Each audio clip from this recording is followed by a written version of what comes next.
스페인에서 두 번째로 큰 도시이자 1992년 올림픽이 열렸던 바르셀로나는 스페인에서도 가장 아름다운 도시로 알려져 있습니다. 스페인은 전 세계에서 가장 많은 관광객이 오는 나라인데, 그런 스페인에서도 제일 많은 관광객이 오는 도시가 어디냐? 바로 이 바르셀로나죠.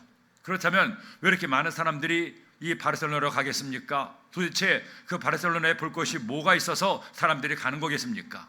다른 것이 아닙니다. 바로 천재적인 건축가 가우디가 건축한 건물들 때문이죠.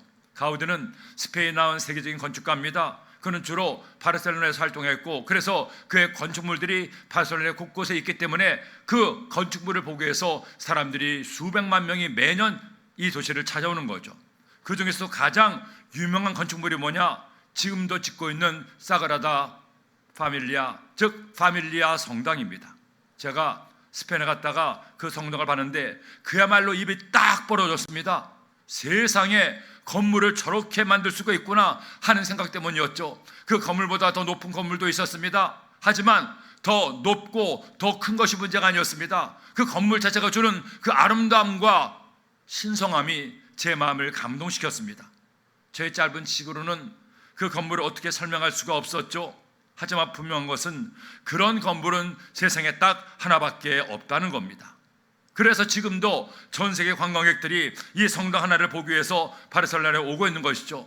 1880년대부터 지었던 이 성당, 지금 2020년 140년이 지났는데 올해야 비로소 외관이 완성되고 내부까지 완성되기에는 앞으로 더 많은 시간이 필요하다는 겁니다. 여러분, 대단한 건물이 아니겠습니까? 여러분들이 꼭 한번 이 건물을 봤으면 좋겠다는 생각을 이번 말씀을 준비하다가 하곤 했어요.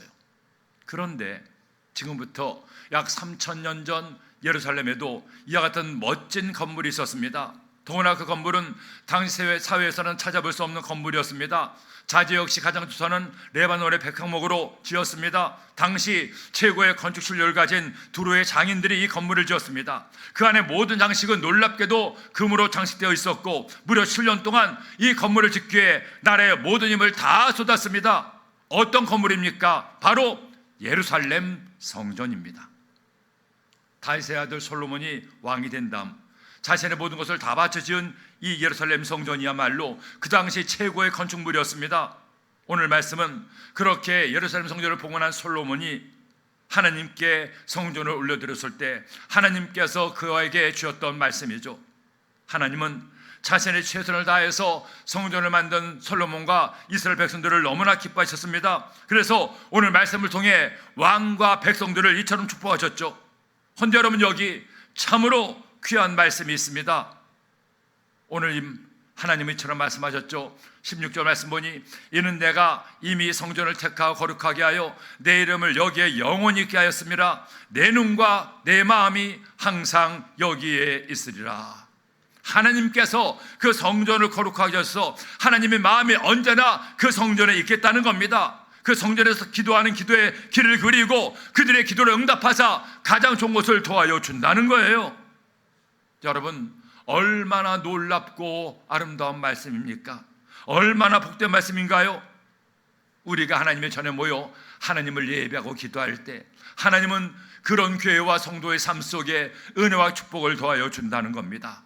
보세요, 하나님은 우리들에게도 이처럼 아름다운 성전을 주었습니다. 비록 솔로몬이 만든 성전보다 더 화려하지 못할지 몰라도, 가우디가 건축한 파밀리아 성당보다는 더 멋지지 못할지 몰라도 성전을 사랑하는 성도들의 마음만큼은 솔로몬에 못지않으리라 믿습니다. 그러므로 저는 하나님께서 솔로몬에게 주신 이 말씀을 우리 성전과 우리 교회와 여러분에게 주신 말씀인 줄로 믿습니다. 하나님은 이 성전에 귀를 기울이시고 당신의 마음을 이 성전에 두신 줄로 믿습니다. 그러기 위해서는 한 가지 조건이 있어요. 우리가 이 성전에서 무엇을 할 때, 어떻게 할 때 하나님께서 눈과 귀를 열어 우리를 보고 듣겠다고 말씀하십니까? 하나님을 온전히 예배하는 곳에 하나님의 마음을 두시겠다는 겁니다. 그러므로 사랑하는 여러분, 저는 여러분이 평생에 주님 믿으며 살면서 이 열매를 맺기를 소원합니다. 하나님의 말씀과 기도와 성령의 쟁기로 나의 마음밭을 갈아엎었습니다. 이제는 옥토가 된 내 마음밭에 말씀의 씨가 뿌려졌습니다. 은혜의 씨가 뿌려졌습니다. 기도의 씨가 뿌려졌습니다. 그래서 열매를 맺어야 됩니다. 어떤 열매를 맺어야 됩니까? 축복의 열매를 맺어야 됩니다. 응답의 열매를 맺어야 됩니다. 성령의 열매를 맺어야 됩니다. 전도 열매도 맺어야 됩니다. 그리고 오늘의 말씀처럼 예배의 열매를 맺게 되기를 예수님의 이름으로 축원합니다. 내가 한평생 살면서 하나님이 기뻐하시는 예배의 열매를 맺을 때, 예배자의 삶을 살 때 하나님은 하나님을 전심으로 예배하는 성도의 삶에 찾아오시고 그의 기도에 귀를 기울이시고 그 성전에 하나님 은혜를 도와여 준다는 겁니다. 그러므로 하나님의 교회는 못하는 곳입니까? 이 5층 대성전이 못하는 곳입니까? 하나님을 예배하는 곳입니다. 이곳에서 세상 일을 하는 것이 아닙니다. 이곳에서 먹고 마시는 것이 아닙니다. 이 전에서 나를 위해서 어떤 일을 하는 것이 아닙니다. 이 전에서는 성도가 모여 하나님을 온전히 예배하는 것, 그렇게 이 성전이 하나님을 예배하는 곳이 될 때 하나님은 언제나 그 마음을 이 성전에 두시고 이 전에서 기도하는 우리의 기도에 귀를 기울이시고 주님 앞에 온전한 예배를 드리는 자의 모습을 주께서 눈여겨보시며 은혜를 더하여 주시는 겁니다. 그러므로 오늘 이 시간 이 말씀을 통해 여러분 결심하세요. 하나님, 예배자의 삶을 온전히 살게 하여 주옵소서. 내 평생에 예배 열매를 주렁주렁 맺게 하여 주옵소서. 기도하고 열매 맺는 여러분 되기를 예수님의 이름으로 축원합니다. 그렇다면 우리는 어떤 예배 열매를 맺어야 되겠습니까? 첫째로 하나님의 주인이 되는 예배를 드려야 됩니다. 제가 독일에 사역할 때 한국에서 교회를 다니다가 독일에 오는 청년들이 많았습니다. 그들은 저마다 속했던 교단도 달랐죠. 장로교에서 신앙생활하던 친구도 있고 감리교회를 다니던 친구도 있었습니다. 성결교회나 침례교도 있었고 물론 순복음교회 성도들도 있었죠. 그런데 한 자매가 저기 하는 말이, 목사님, 저는 어릴 때부터 장로교회를 다녔는데 제가 다녔던 장로교회는 예배 전체가 굉장히 조용합니다. 목사님도 설교를 조용조용 하시고 기도도 조용히 하시죠. 그런데 제가 처음 우리 교회에 와서 예배를 드리는데 목사님 목소리가 하도 커서 예배 끝나고 나니까 골치가 지끈지끈 아팠습니다. 정신 하나도 없었습니다. 아니, 저 목사님 왜 이렇게 고래고래 소리를 지르라 생각이 들었습니다. 그래도 뭔지는 몰랐지만 좀 좋다는 느낌이 들어서 다음 주일날 또 나왔습니다. 그 다음 주일날 또 나왔습니다. 그렇게 나온 지 벌써 6개월이 지났는데 이제는 목사님, 이렇게 활기찬 예배가 더 좋습니다. 조용조용한 설교보다는 목사님처럼 화끈하게 소리 지르는 설교가 더 낫습니다. 목사님 목소리 크다고 더 이상 머리도 안 아프니 목사님 마음껏 설교하십시오. 교회들마다 예배를 인도하는 목사마다 저마다의 고유한 예배의 모습들이 있습니다. 그렇다면 어떤 예배를 하나님께서 기뻐하십니까? 조용한 예배입니까? 활기찬 예배입니까? 목사가 가운 입고 드리는 예배입니까? 자연스럽게 양복도 안 입고 티 하나 입고 드리는 예배입니까? 여러분, 우리는 우리의 믿음에 따라, 교단에 따라 저마다에 맞는 예배를 드리고 있습니다. 그런데 하나님이 보시는 것은 예배의 형식이 아닙니다. 예배의 순서가 아니죠. 하나님은 목사가 가운을 입고 안 입고를 별로 중요하게 생각하지 않습니다. 하나님은 뭘 원하십니까? 하나님이 주인 되는 예배를 원하십니다. 그 예배의 중심에 하나님이 있느냐 사람이 있느냐 이것을 보십니다. 정말로 그 예배를 통해 하나님을 경배하고 찬양하느냐 아니면 사람의 만족을 위해 예배하느냐 이것을 보신다는 겁니다. 하나님이 솔로몬과 그 성전과 그것에서 드린 예배를 기뻐하신 이유가 뭡니까? 그 성전과 예배의 중심에 하나님이 계셨기 때문입니다. 예루살렘 성전을 봉헌하고 첫 예배를 드리는 솔로몬의 마음속에는 하나님을 기쁘시게 하고 싶은 마음이 간절히 있었습니다. 그 마음을 하나님께서 산제물로 받으신 거예요. 여러분, 우리가 오늘 이 시간에도 하나님께 예배를 드리고 있습니다. 이전까지도 셀 수 없는 예배를 드렸고 앞으로도 수많은 예배를 드릴 겁니다. 그 많은 예배를 드리면서 내가 꼭 잊지 말아야 될 것이 있습니다. 하나님은 우리의 예배를 받기 원하시고 우리가 드리는 예배는 하나님께 올려드리는 것이라는 거예요. 예배의 중심은 하나님이지 사람이 아니라는 겁니다. 목사의 설교도, 성가대의 찬양도, 성도의 기도도, 하나님께 드리는 예물도 모두가 하나님이 중심이 되어야 됩니다. 하나님을 생각하고 하나님 이름을 높여야 됩니다. 사람을 높이거나 사람에게 보이는 예배가 되어서는 안 됩니다. 만일 사람이 그 예배 중심이 되면 그것은 이미 예배가 아닙니다. 하나의 행사가 되고 마는 거예요. 그러므로 여러분이 하나님을 예배할 때마다 말 그대로 하나님을 예배하세요. 말씀을 들을 때에도, 찬송할 때에도, 기도할 때에도 그 중심에 하나님이 있게 하세요. 하나님의 말씀을 받습니다. 하나님께 기도합니다. 하나님을 찬양합니다. 그렇게 그 예배의 중심에 하나님이 있을 때 그곳에 하나님께서 당신의 마음을 두시는 겁니다. 음악의 아버지라고 하는 요한 세바스찬 바흐는 젊어서 많은 고생을 하며 음악을 했습니다. 그러나 하나님께서 그에게 마음껏 하나님을 섬길 수 있는 기회를 주셨고 음악을 할 수 있는 기회를 주셨는데 라이프치히의 성 토마스 교회에서 칸토르로 일하게 됐습니다. 칸토르란 당시 교회 예배 음악 감독이기도 했습니다. 그 교회에서 하는 모든 예배의 음악을 관리하는 것이 바로 그가 하는 일이었죠. 그는 그렇게 봉사하면서 주일마다 부르는 성가대의 곡을 주일마다 새롭게 작곡을 했습니다. 물론 그 곡들은 처음에 출판되지도 않았고 누구에게 작곡료를 받은 것도 아니었습니다. 하지만 그는 교회 음악 감독으로서 자신이 할 수 있는 방법으로 온전히 하나님을 예배하고 싶었습니다. 아직까지 한 번도 들어지지 않았던 새 찬송으로 하나님을 찬송하고 싶었습니다.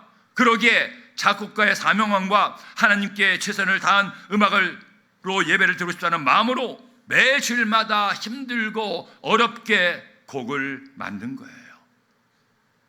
그런 바흐의 대부분의 곡이 바로 이 라이프치히 시절의 곡을 기초로 해서 나왔습니다.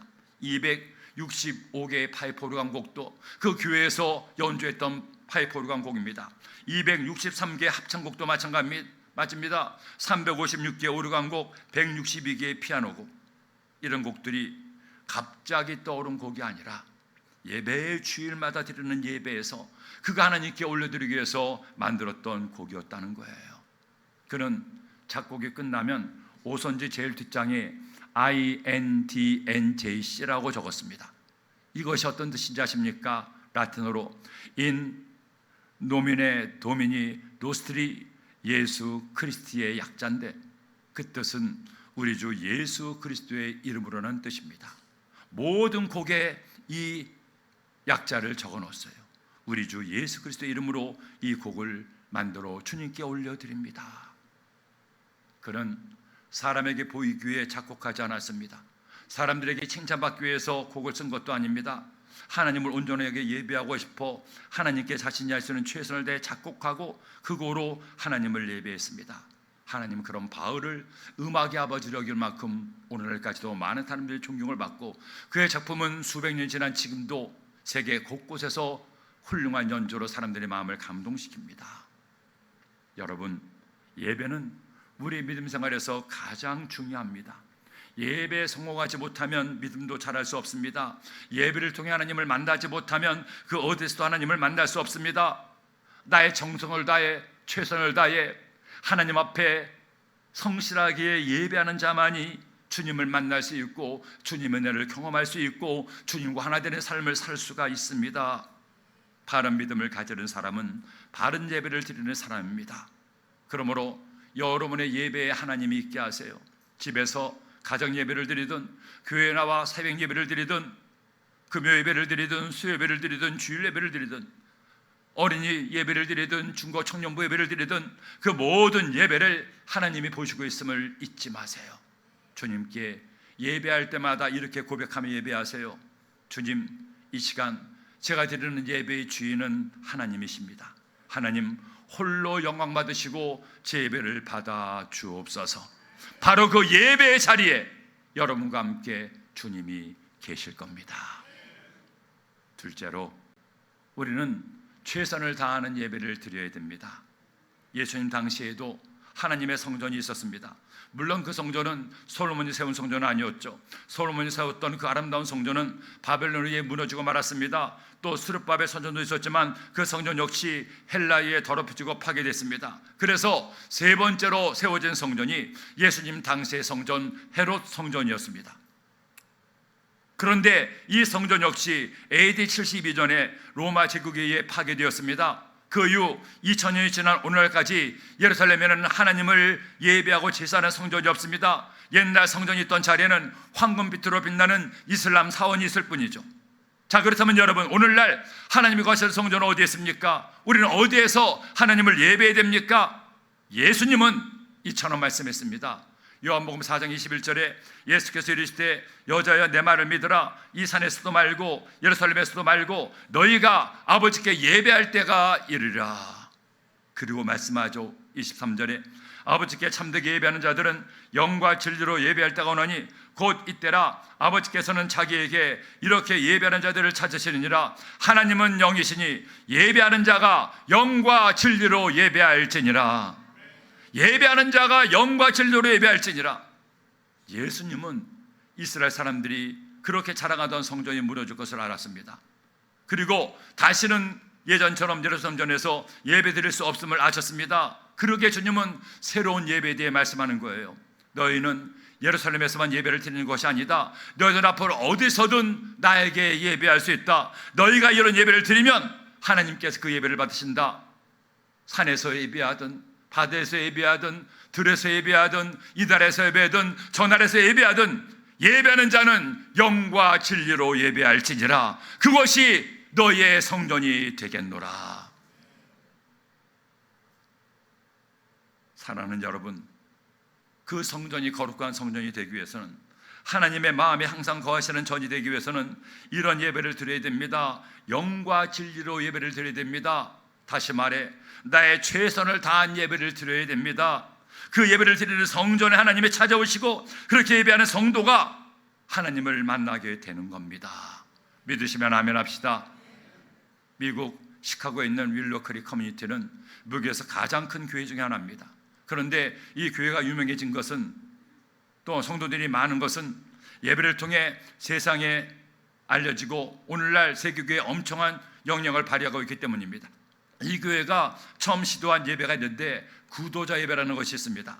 그렇다면 구도자 예배란 뭐냐? 구도자란 진리를 찾는 사람들이라는 뜻으로 예수님을 믿지 않은 사람들을 뜻하죠. 이 교회에서는 주일날에는 이 구도자들을 위한 예배 전체를 예수님을 믿지 않은 사람들이 와서 드려도 이질감을 느끼지 않도록 음악이나 드라마나 설교를 통해서 드려줍니다.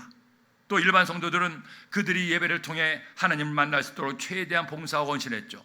심지어 이 교회에는 운동장 봉사위원회라는 거 있었는데 처음 교회 나오는 사람들이 잘 정리된 운동장이나 화단을 보고 좋은 인상을 두도록 예배하는 봉사하는 모임이었습니다. 하지만 이 교회를 가장 부흥시킨 가장 큰 원동력은 예배였어요. 이 구도자 예배를 위해서 최고의 뮤지션들과 전문 연기자들이 헌신했습니다. 매주일 예배를 통해 사람들이 하나님을 만날 수 있도록 그들은 최선을 다해서 곡을 만들고 드라마를 만들었습니다. 그렇게 해서 하나님을 믿지 않은 사람들이 더 쉽게 하나님을 만날 수 있도록 그들의 최선을 다해서 봉사하고 헌신했던 거예요. 수많은 자원봉사자들이 그렇게 예배를 위해 헌신하고 최선을 다했을 때 하나님께서 그 예배를 기뻐하시고 그 예배 가운데 하나님의 놀라운 구원의 은혜가 임하게 되었던 겁니다. 여러분, 예배에 최선을 다하는 예배자가 하나님을 만납니다. 예배에 최선을 다하는 교회가 위대한 부흥을 경험합니다. 왜 아직도 우리 교회 가운데 하나님 부흥 역사가 분리들이 하지 않습니까? 아직도 우리 예배가 부족하기 때문입니다. 우리의 예배에 우리의 최선을 다하지 못하기 때문입니다. 예배만이 성도의 살 길이요, 예배만이 교회가 살 길이에요. 그러므로 우리는 예배를 통해 내 마음을 하나님께 드릴 수가 있습니다. 저는 우리 소학의 모든 성도님들이 주님을 예배할 때마다 영과 진리로 최선을 다해 하나님을 예배하기를 원합니다. 제가 주일 2부 예배 때도 3부 예배 때도 함께 성가대에서 찬양하는 이유도 다른 것이 아닙니다. 부족하나마 목사지만 성도님들과 함께 하나님을 찬양하여 하나님께서 더 기뻐 받으시는 찬양을 드리고 싶은 마음으로 함께 하나님을 찬양하는 거예요. 저는 우리 모두가 예배의 성공자가 되기를 소원합니다. 하나님께 예배 드릴 때 분주한 마음을 버리세요. 여러분의 예배, 여러분의 최선을 다해 하나님을 예배하세요. 예배 드릴 때 화장실도 미리 다녀오세요. 폰도 꼭 꺼놓으세요. 예배 시작부터 끝나는 시간까지 예배 자리를 떠나지 마세요. 세상에 염려와 걱정도 다 내려놓으세요. 하나님께 집중하세요. 여러분의 최선을 다해 찬송하고 기도하고 말씀드리며 하나님께 나의 예배를 산제물로 올려보세요. 내가 드릴 수 있는 최고 예배를 드릴 때 하나님은 그 예배를 통해 여러분의 삶에 최고의 것을 주실 겁니다. 오늘 또 한 번의 예배를 지금 이 시간 드리고 있습니다. 그리고 주의 종의 말씀을 여러분이 삼가 듣고 있습니다. 어떻게 듣고 있습니까? 영과 진리로 마음문을 열고 이 말씀을 내 마음판에 새기며 듣고 있습니까? 아니면 이 말씀을 들으며 그저 한 귀로 듣고 한 귀로 흘려버리고 있습니까? 우리가 어떻게 하나님을 예배하느냐에 따라 여러분의 운명이 결정되고 여러분의 믿음의 삶이 결정됩니다. 영과 진리로 최선을 다해 하나님을 예배하는 여러분 되기를 예수님의 이름으로 축원합니다. 셋째로, 하나님의 은혜를 구하는 예배를 드려야 됩니다. 여러분, 예배란 하나님께 나의 최선을 드리는 행위죠. 하나님이 내 인생의 주인 되시니 그 하나님의 이름을 높여드리고 하나님께 나의 최선을 다하는 마음을 드리는 것이 예배입니다. 자, 그렇다면 예배는 이것이 답니까? 나를 하나님께 드리는 것으로 예배가 완성됩니까? 신학적으로 예배는 두 가지의 기능이 있습니다. 첫째는 하나님께 나를 드리는 곳이 예배고, 둘째는 내가 하나님의 은혜를 받는 곳이 예배의 자리가 되어야 한다는 겁니다. 즉, 예배를 통해 나의 정성을 다 하나님께 드립니다. 나의 최선을 다한 예배를 드려 하나님을 기쁘시게 됩니다. 그러면 하나님은 그 예배를 받으시고 우리를 위해 예비하신 은혜와 복을 예배를 통해 더하여 주시는 겁니다. 이 두 가지가 함께 어우러질 때, 나를 하나님께 드리고 하나님께서 나에게 주시는 이 두 가지가 어우러질 때 그 예배가 진정한 예배라고 할 수가 있는 겁니다. 오늘 말씀을 보세요. 먼저 솔로몬과 이스라엘 백성들이 하나님 앞에 최선을 다해 예배를 드렸습니다. 그들의 영과 진리를 다한 예배를 드린 거죠. 역대하 7장 4절에 이에 왕과 모든 백성이 야훼 앞에 제사를 드리니 솔로몬 왕이 드린 제물이 소가 22,000마리요 양이 12만 마리라. 이와 같이 왕과 모든 백성이 하나님의 전에 낙성식을 행하니라.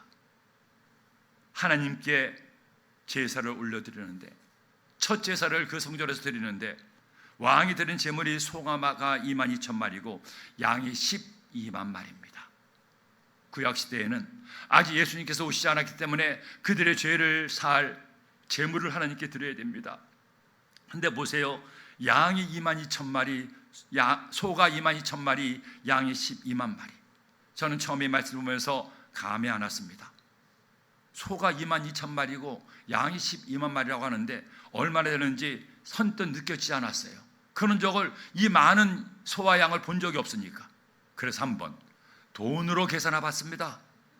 하나님께 드리는 제물을 돈으로 계산하는 것 좀 그렇지만 그래도 현실적으로 느껴보고 싶었죠. 요즘 우리나라에서 소 한 마리가 적게 잡아도 500만 원 정도 한다고 합니다. 양은 확실한 가격을 알 수 없는데 그래도 좋은 양들은 한 100만 원쯤 한다고 합니다. 그래서 그 돈 가격으로 따져보니까 소가 22,000마리면 얼마인지 아십니까? 1,100억 원. 양이 12만 마리니까 얼마인지 아십니까? 600억 원. 600억 원이 아닌데 100마리면 1,200억 원이네요. 그러면 얼마가 됩니까? 1,100억에 1,200억 하면 2,300억. 솔로몬이 아무리 부자였다고 하더라도 2,300억의 제물을 하나님께 올려드리며 하나님을 예배했습니다. 그가 하나님을 예배했을 때 최선을 다한 증거가 아니겠어요? 뿐만 아닙니다. 이렇게 하나님께 솔로몬과 이스라엘 백성들이 최선을 다해 예배하자 이번에는 하나님께서 그들에게 말씀하십니다. 하나님의 은혜를 더하십니다. 너희가 이렇게 하면 내 눈과 내 마음을 항상 성전에 두겠다는 겁니다. 역대하 7장 14절 이하의 말씀 함께 읽겠습니다. 내 이름으로 걷는 내 백성이 그들의 악한 길에서 떠나 스스로 낮추고 기도하여 내 얼굴을 찾으면 내가 하늘에서 듣고 그들의 죄를 사하고 그들의 땅을 고칠지라. 이제 이곳에서 하는 기도에 내가 눈을 들고 귀를 기울이리니 이는 내가 이미 이 성전을 택하고 거룩하게 하여 내 이름을 여기에 영원히 있게 하였음이라. 내 눈과 내 마음이 항상 여기에 있으리라. 어떻게 하라고 말합니까? 겸손한 마음으로 하나님께 기도하고 은혜를 구하라는 겁니다. 하나님의 얼굴을 구하라는 것은 하나님의 도움을 구하라는 것이요, 하나님의 은혜를 소원하라는 겁니다. 그러므로 여러분, 우리가 주님께 나와 하나님을 예배할 때마다 어떻게 예배해야 됩니까? 은혜를 사모하세요. 은혜 받기를 고대하세요. 은혜 받아 나의 삶의 새로워지기를 소원하며 기도하는 여러분 되기를 주님의 이름으로 축원합니다. 오직 주님만이 나에게 은혜를 줄 수가 있고 그 은혜만이 나를 살릴 수가 있기 때문이에요. 살면서 세상 가운데 어떤 고난과 어려움과 문제와 실패와 고통을 겪어도, 원치 않은 질병과 고통을 당한다 할지라도 주께 나와 전심으로 예배하고 은혜를 구하면 하나님은 그의 사모하는 심령 가운데 하늘 문을 여시고 응답과 은혜를 더하여 주는 겁니다. 그런 여러분, 어떤 예배를 드리든 예배를 드릴 때마다 은혜를 사모하세요. 사모하는 마음으로 말씀을 받으세요. 사모하는 마음으로 하나님께 찬송하세요. 사모하는 마음으로 간절히 기도하여 여러분의 사모하는 마음 속에 주의 은혜의 단비가 내려지기를 예수님의 이름으로 축원합니다. 예전에 제가 한 번은 순복음 대구교회 대학부에서 수련을 하는데 말씀을 전해달라는 부탁을 받아 대구까지 내려갔습니다. 한 기도원에서 수련을 하는데 저는 3일간 저녁에 강사로 말씀을 전하게 됐죠. 그런데 첫날 예배 시간에 예배실에 딱 들어가는 순간에 저에게 하나님의 은혜가 임했어요. 학생들 수가 한 100여 명 남짓 많은 숫자는 아니었습니다. 그런데 앞에서 찬양하는 친구들이나 함께 찬송하는 다른 학생들이라 얼마나 간절한 마음으로 하나님을 찬양하는지 하나님의 성령께서 그 예배 가운데 임하심을 느낄 수가 있었어요. 그때 제가 처음 들었던 찬양이 있는데, 여러분도 즐겨 부르는 주께 가오니 날 새롭게 하시고, 바로 그 찬송이었습니다. 그들이 이 찬송을 부르는데 정말로 그들의 영혼이 하나님께 한 걸음 한 걸음 가까이 가는 것을 느꼈어요. 설교라고 단을 섰는데 그들의 눈이 얼마나 반짝거리는지 그들의 눈빛에 빨려 들어가는 것 같았습니다. 설교 시간 내내 조금도 움직이지 않았습니다.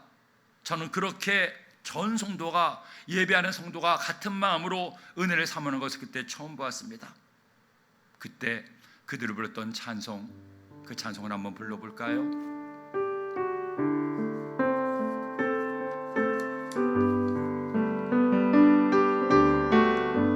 주께 가오니 날 새롭게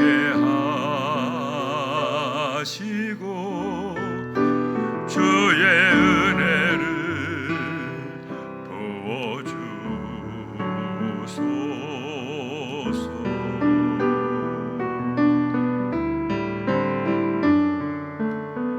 내 안에 발견한 나의 연약함 모두 벗어지리라. 주의 사랑으로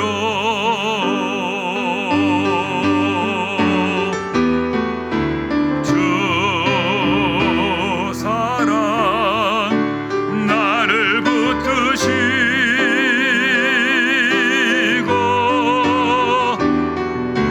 주 곁에 날 이끄소서.